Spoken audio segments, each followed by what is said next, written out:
What's going on? Logarithm sites are down all over the world, and they're losing millions of dollars by the second. They've lost control of their company. They can have it back when they release my father.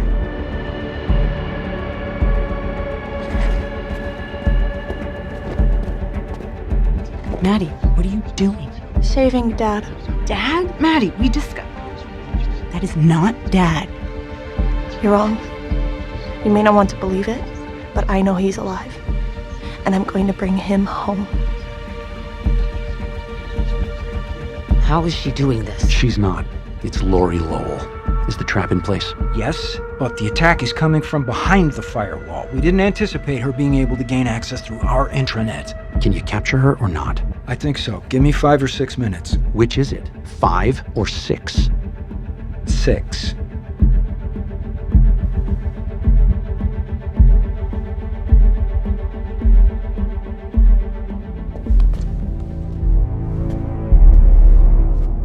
The world's not ready to accept an uploaded intelligence, and what they're not ready for, they fear, and ultimately, destroy. Remember that.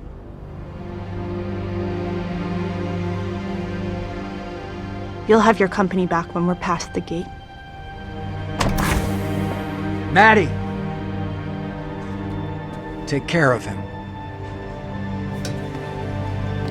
Okay, let's stop it right there. This is gonna be my version of the clapper. Just stop this. Give me 1 second here. Wow. So let me go ahead and move my mic over here. That was Maddie, who is a bit of a computer genius. She is, believe it or not the computer genius. That title's actually given to another character on the show. But with this show and with what we just saw, there's kind of so much to talk about. I want to state for the record that this show is 100% on Rotten Tomatoes right now. 100%. Whatever value that has for you, I know that, everybody kind of approaches Rotten Tomatoes in a different way, particularly with certain genres. It's just not, the best register of whether or not you are going to like something. But wow, the fact that 100% of critics and people that see it actually watch it, and considering the level of minutia that sometimes people go through as far as the storytelling and this kind of conceptually doesn't really make sense or whatever.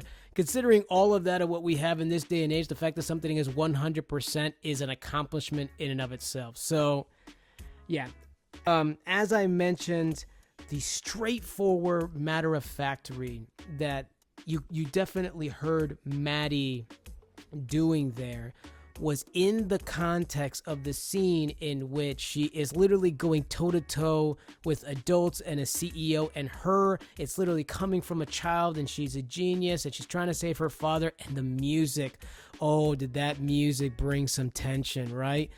And as I mentioned before, doing kind of a straightforward matter of fact read during the audition process can be a little tough when you don't have that context, because you're dependent upon all of it.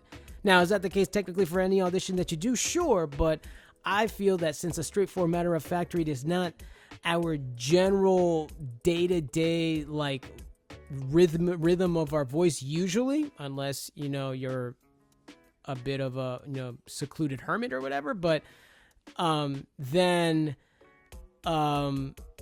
it's just kind of difficult to be able to decipher in the audition process. But anyways, going back to that is essentially that matter of fact, straightforward read that the girl was doing, the teenage girl was doing, was definitely what you all to focus on more than anything else. If you're needing that kind of read, to me, that's a pretty good point of reference. She's not doing too many inflections. She's letting the voice and the writing do the work.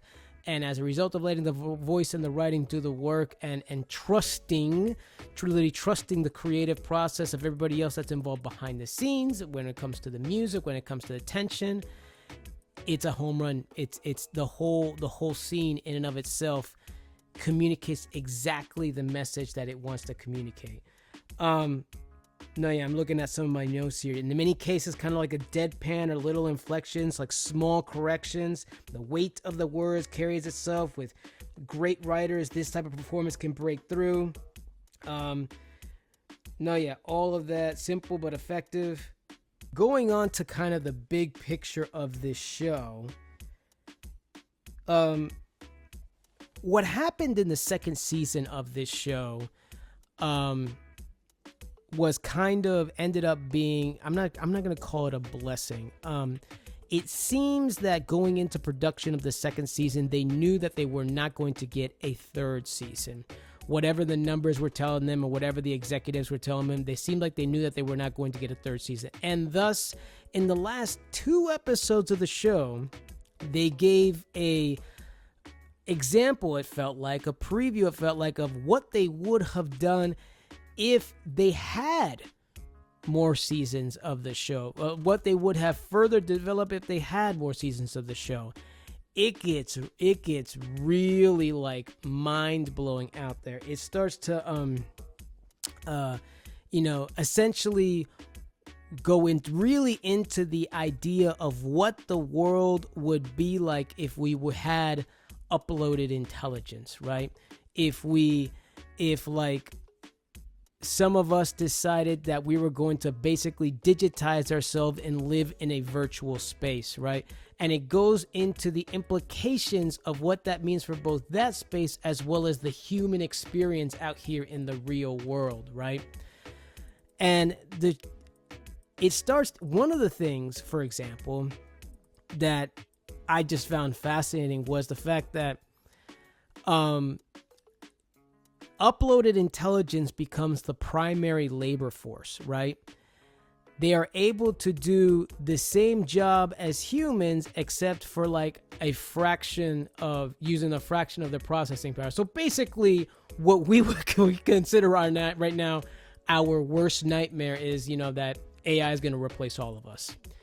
So this show kind of takes it to that level, and the primary labor force is uploaded intelligence. They use only about, like 10% of their processing power as compared to humans at, full capacity, right? And what the government ends up doing is they end up heavily taxing companies that wish to go that route because the profit margins would just be so vast, right? Profit margins would be huge, right? But they end up heavily taxing those companies that use uploaded intelligence as a labor workforce. And they turn around and use those taxes to give everybody that's still human universal basic income. Which, is a little bit pie in the sky. A little bit, almost overly positive on what the future is going to be like with AI and uploaded intelligence and all that stuff, right? But at the same time, you can't help but think that it's an actually, legitimate scenario. Like, if companies were able to create huge profit margins, and as a result, the government could heavily tax those companies and turn around and give universal basic income to pretty much everybody, and therefore kind of increase the quality of life, there are a lot of wins in that scenario, right? Oh, yeah, and once, uploaded intelligence becomes very much a regular thing, they cure cancer within a year. And they advance technologies that, have never been advanced before, right? Now, I'm not going to go to what happens in the end. What happens in, the last episode, the second half of the last episode, because that's just a whole another next level trip, mind trip that you kind of have to put yourself into, right? But it definitely goes there. It definitely goes into that just really complex ideas, but at the same time telling it in a simple way. And I thought a little bit about a scientist by the name of Ray Kurzweil, who he's definitely fearful of a point that we're advancing technology so much that we're just simply not ready for it, Like we are within the last 100 years of technology, we have far surpassed, the previous like 1,000, just because of the type of technology that we are inventing. Anyways, yeah, not to go off on a tangent with that, but going back to the show, if that type of thing happens, it would be a radical change in the human experience. If our primary labor force was basically uploaded intelligence, it would be a radical change in the human experience. I'm just going to leave it there because I don't want to give away too much, so that way you can watch it all the way through, and particularly to everything that happens on the back half of that last episode. All of this to say, I highly recommend this show. Some of the best writing that's on TV. I fully expect these writers to get more gigs down the road. And I personally think that we are at this moment at a place where creatives are taking more risk, or independent animation studios are taking more risk. And as a result, the storytelling is going to get even more creative, and and that is very optimistic of me to think that.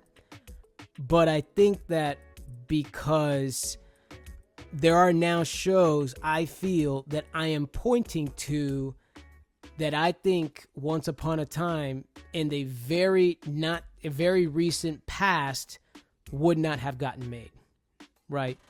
But the creatives push through, and including, I'm sure, a couple of the executives push through. They got the idea made. They got the idea out there. And I fully expect for there to be more super original stuff like this. And to state the obvious, highly, highly, highly recommend. Anyways, I got another video on the other side that I want to show you guys. It's about an experience that I recently had, so let's go ahead and get into that. But as far as this, see you on the other side. Go watch Pantheon.